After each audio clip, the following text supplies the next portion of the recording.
Hello everybody, this is Danny from Deep South Homestead. On the video today I want to talk a little bit about the Cherokee Tan Pumpkins because there really isn't that much information out there that's very accurate about the Cherokee Tan Pumpkin. Now the Cherokee Tan Pumpkin is a pumpkin that has a very long shelf life. They can last up to a year, so really they're probably your best survival pumpkin that's out there. Now they originated from the Cherokee Nation in North Carolina. That's their home, where they originated from. And from that point, guys, they've almost become extinct. What happened was during the Trail of Tears, the Cherokee Nation was moved from its native homeland up in the Carolinas up in there, and they were moved over to Oklahoma. Well, during the trek to Oklahoma, some of the ladies sewed the actual seeds of the Cherokee Tans into the hems of their garments and stuff so that they would not lose them. And the ones that survived actually carried those Cherokee Tan seeds to Oklahoma with them. Now, the Cherokee Tan pumpkin seeds that we sell here at Deep South Homestead are the Cherokee Tan pumpkin seeds that are from that original stock that was taken to Oklahoma during the during the Trail of Tears that the Cherokee was taken over there.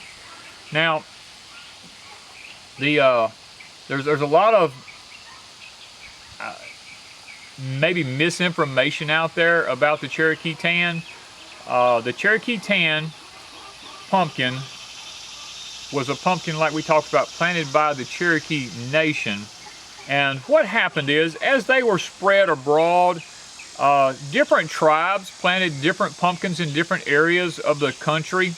And no doubt that probably somewhere way back yonder, you know, the Cherokee Tan and the Seminole more than likely had a common parent plant at some point. But we know from history that the seeds that I personally sell, based on the information coming from the elders of the Cherokee Nation, where these seeds actually came from, these seeds that we sell today, this line of Cherokee Tan, date back over 200 years because they're from the original stock. And over time, what happens as you grow pumpkins over time, y'all know this, guys, the Cherokee Tan is no different than anything else. It adapts to its climate. Now, the Seminoles are adapted to their climate in Florida, and they take on a totally different characteristic. Now, they can take on a lot of different shapes and looks all their own. But now the Cherokee Tan doesn't seem to do that. It seems to pretty much hold a particular look to itself.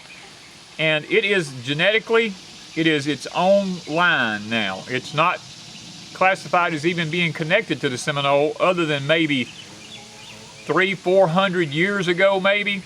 All we know is that now, since the last 200 years, our seed stock has not even been bred in with the Seminole anywhere near it. So it is a true Cherokee Tan variety of seed. Now, these seeds that I'm talking about date back between 1830 to 1850. That's where we know that far back, according to the elders, this line of seed that we sell here at Deep South Homestead came from that period of time. Now, what happened before that, I don't have a clue about.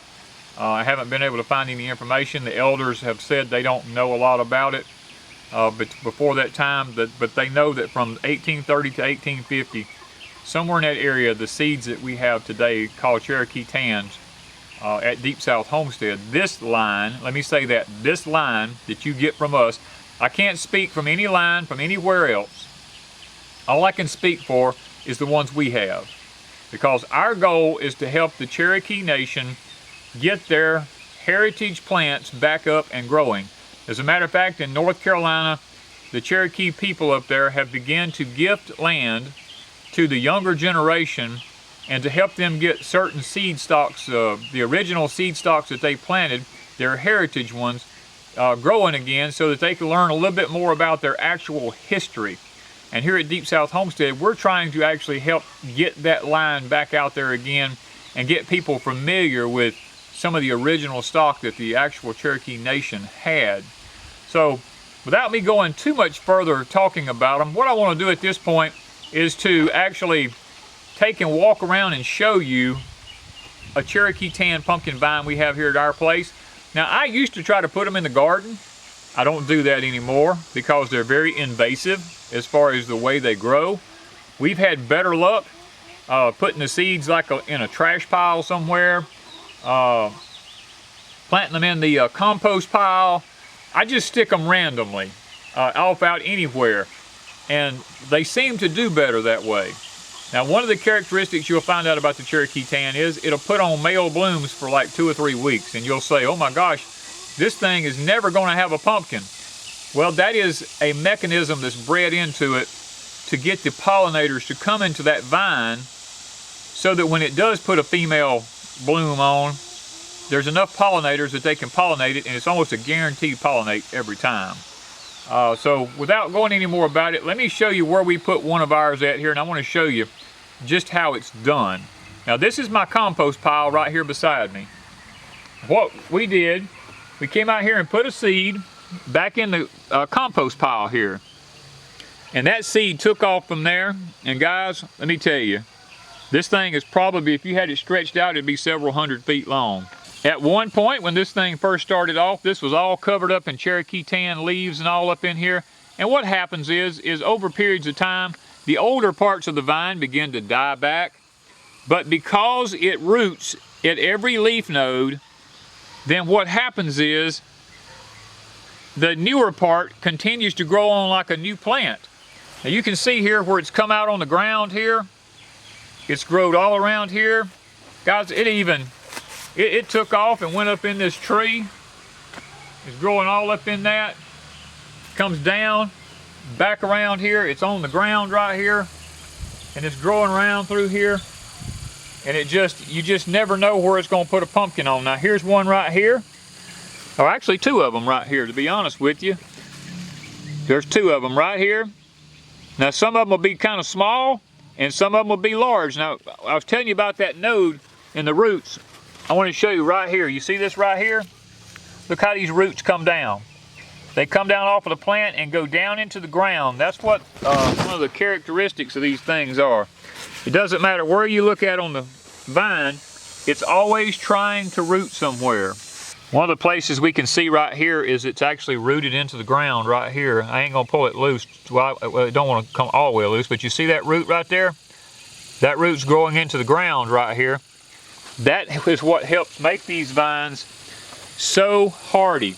They're almost immune to squash borers, vine borers, and stuff like that, because if it does get into the plant, it's got so many roots everywhere else, it just keeps on growing.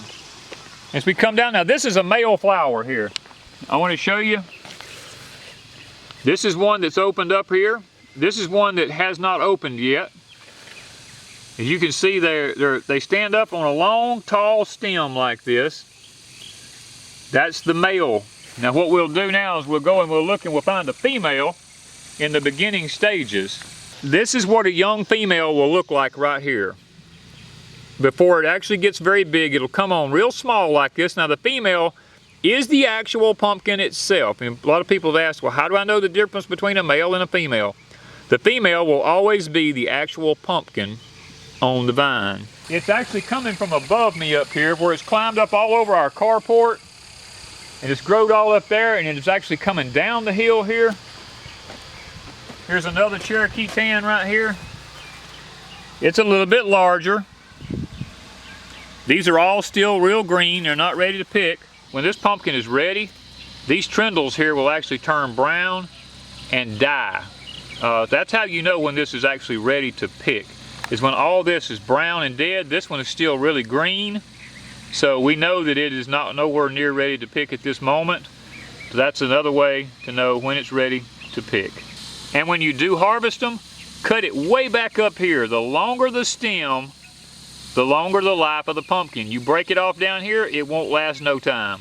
So you want to cut it up as close to this as you can get it, and usually it's best if you can just cut it with a pair of snips and not break it. That actually makes a cut that will heal a whole lot better. Here's one that's just finished blooming and been pollinated. The bloom will be falling off here in just a very little while. And here's one here that's a little bit further along in its stage right there. So you see there's several stages on a plant at any one given moment. And as we come down, guys, look at all this.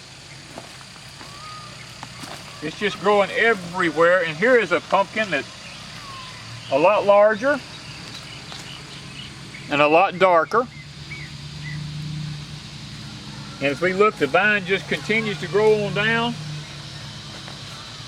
And down here is more pumpkins on it. So guys, I hope if you've enjoyed a little bit of information about the Cherokee Tan Pumpkin today, because it is a definite survival food. And I think that you should try to get them because they have a shelf life of a year or more. They're very good to have on a homestead, guys. So thank you guys from Deep South Homestead.